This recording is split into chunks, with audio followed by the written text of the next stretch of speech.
श्री स्वामी समर्थ. सर्व बंधू आणि भगिनींचे आपल्या चॅनलमध्ये स्वागत आहे. स्वामी महाराज तुमच्या मनातील सर्व काही इच्छा पूर्ण करो आणि तुमचा दिवस आजचा सुख समृद्धी भरभराटीचा जावो ही स्वामीचरणी प्रार्थना.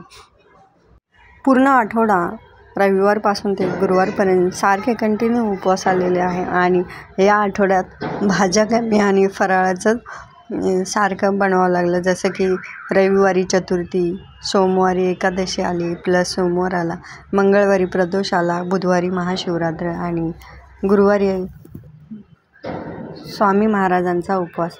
आजच्या दिवशी तर खूप घाई गोंधळ असते, कारण आजच्या दिवशी मंदिरातही जायचं असतं आणि स्वामी चरित्रही आज वाचायचं असतं. कारण मी 11 स्वामी चरित्र करायचं ठरवलेलं आहे. तर आज माझा 6वा गुरुवार होता. तर या अगोदर आपल्याला आज सकाळी देवपूजा झालेली होती आणि आपल्याला महादेवांची जी बुधवारी आपण शिवरात्रीची पूजा केलेली होती त्याचीच आज आपल्याला उत्तर पूजा करायची आहे. तर या दिवशी उत्तर पूजा कशी करायची, तर सकाळी आपल्याकडे जो काही सकाळी नैवेद्य बनवलेला असेल, जे काही भाजी पोळी नसेल तर तुम्ही साखरही नैवेद्य म्हणून ठेवू शकता. आरती करून घ्यायची, धूपदीप दाखवून घ्यायचा आणि हातामध्ये थोडेसे तांदूळ घेऊन क्षमा प्रार्थना म्हणून, जे की हे मल्हार सप्तशती पाठाच्या ग्रंथामध्ये शेवटी साधारण पेज नंबर 78 वरती दिलेलं आहे. तर हे क्षमा प्रार्थना म्हणून त्या अक्षदा महादेवावरती वाहून द्यायच्या आहे आणि तुम्ही जी काही पूजा केलेली आहे त्यात चुकून किंवा न कळत तुमच्याकडून एखादा शब्द चुकीचा झाला असेल किंवा पूजा मांडताना काहीतरी राहून गेलं असेल तर ती क्षमा म्हणून त्या अक्षदा वाहून द्यायच्या आणि हळूहळू त्या पूजेचं सगळं सामान इथे काढून घ्यायचं. परंतु तुम्ही जे सामान उचलता त्यानंतर तिथे जो दिवा किंवा अगरबत्ती जे असतं ते जरा वेळासाठी तिथेच ठेवायचं. कारण सगळंच पुसून घ्यायचं आणि लगेच पसारा आवरून घ्यायचं नाही. कारण बऱ्याच वेळेस असं होतं की आपण लगेच उचलून घेतो किंवा झाडू मारून कपडा पुसून घेतो, परंतु असं करायचं नाही. कारण त्या ठिकाणावरती जरी आपण पूजा उचलली त्या ठिकाणावरती दिवा आणि अगरबत्ती ठेवायची. कारण महाराजांचं त्या देवतांचं तिथे बऱ्याच काळासाठी स्थान असतं, त्यांचं वात्सव असतं. त्यामुळे लगेच पूजा उचलल्याच्या नंतर झाडू पोछा तेवढ्या ठिकाणचा करू नये.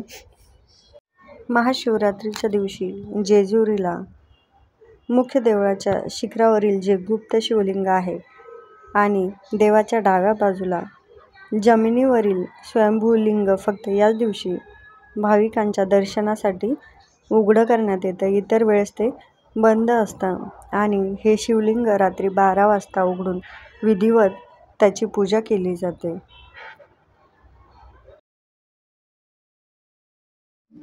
आज दिली कोबीची भाजी आणि पोळी. अजून काय पाहिजे? फक्त सब्जी रोटीच, दुसरं नाही काय.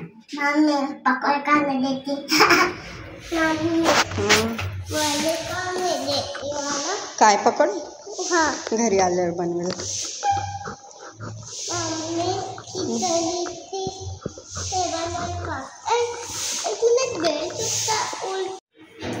डोळ्याने उघडायचे.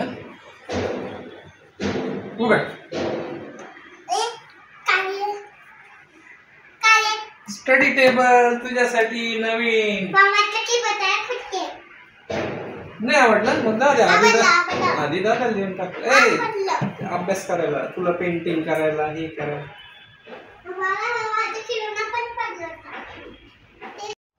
स्वामी चरित्र वाचण्याच्या अगोदर संकल्प करायचा असतो. जो काय आपला संकल्प असेल, आपली इच्छा आहे तर ती संकल्पावरती करून सोडायची असते. तर उजव्या हातावर तळहातावरती थोडंसं पाणी घेऊन पळीभर पाणी घ्यायचं. हळद, कुंकू, अक्षदा आणि फूल असेल तर ठीक, नसलं तरीही चालतं. आणि तुमचं स्वतःचं नाव घ्यायचं, पतीचं नाव घ्यायचं, सासू सासरे, आई वडील तसंच तारीख काय असेल, दिनांक, तिथी, वार याचा उल्लेख करून आपली जी काही इच्छा, जी कोणती इच्छा असेल ती इच्छापूर्तीसाठी हे पारायण आपण करत आहोत असं स्वामींना सांगून संकल्प करायचा. तो उद्देश सफल व्हावा म्हणून श्रींची प्रार्थना करायची आणि मग नंतर पळीभर पाणी घेऊन ते पाणी ताटामध्ये सोडायचं. हा एक झाला आपला संकल्प. आणि यानंतर आपल्याला स्वामी चरित्र तुम्ही करायचं ठरवलं त्याप्रमाणे तुम्ही स्वामी चरित्र वाचू शकता. कुणी 7 दिवसाचं पारायण करतं, कुणी 11 दिवसाचं पारायण करतं किंवा कोणी 11 गुरुवार करतं. असं प्रत्येकाच्या इच्छेनुसार स्वामी चरित्र सारामृत प्रत्येकजण करत असतो आणि याचा रिझल्टही खूप छान आहे. खूप सुंदर अनुभव येतो याचा. गणेशाय नमः, श्री सरस्वती नमः, श्री गुरुभ्यो नमः, श्री कुलदेवताय नमः, श्री अक्कलकोट निवासी पूर्णदत्ता अवतार दिगंबर यतिवर स्वामी राजाय नमः. कॅटला चपाती खाऊ घालायची. कुठे कॅट? ते काय तिथे आबा ती अरे ती नाही येणार अक्षू. फेकती मग खाऊन घे. हा फेकू? ती नाही खात अक्षू.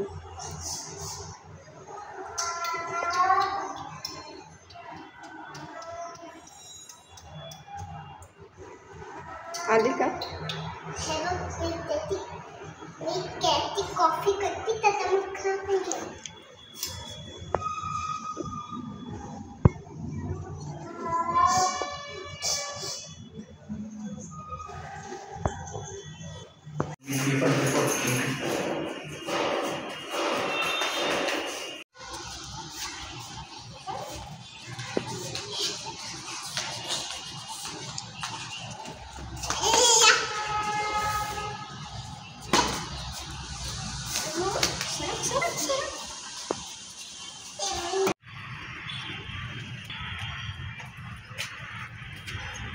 अक्षू पाय धुवून यायच्या, हात धुवून यायचे.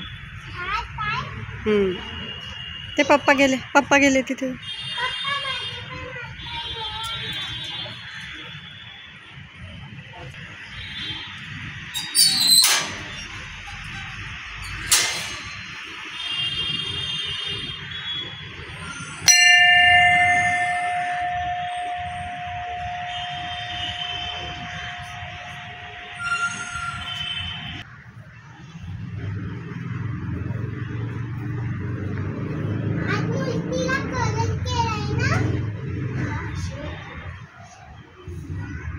कलर केलाय?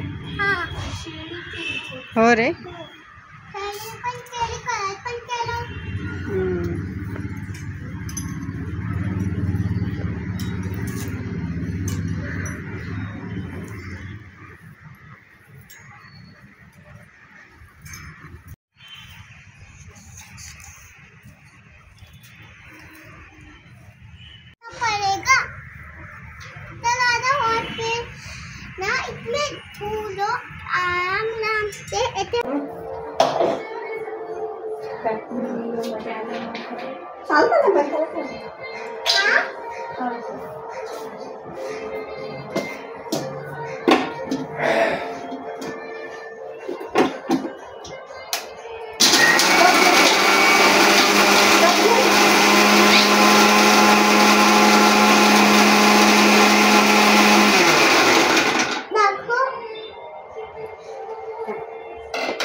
बढ़िया बन सकते हैं, इसलिए उसने स्टीमर